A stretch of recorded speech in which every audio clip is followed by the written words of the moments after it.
না, আমার কোনো ভয় নেই।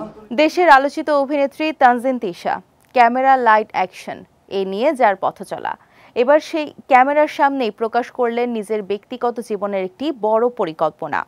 ভিন্ন ঘরানার talk show Friday night with Zayed Khan নিয়ে হাজির হয়েছেন আলোচিত চিত্রনায়ক জায়েদ খান।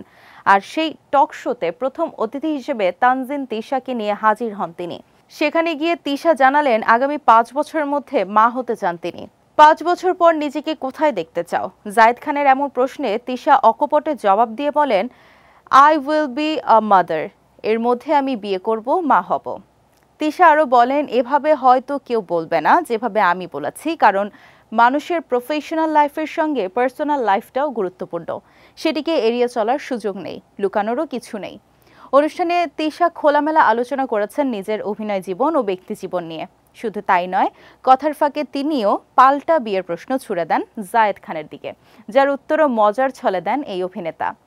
যুক্তরাষ্ট্রভিত্তিক জনপ্রিয় বাংলা টিভি চ্যানেলে সম্প্রচারিত হয় এই অনুষ্ঠান। 4 জুলাই রাত 8টায় প্রচার হয় প্রথম পর্ব, যার মধ্য দিয়ে উপস্থাপক হিসেবে আত্মপ্রকাশ করেন অভিনেতা জায়েদ খান। জানা গেছে প্রতি শুক্রবারই তারকাদের সঙ্গে জমিয়ে আড্ডায় বসবেন জায়েদ খান।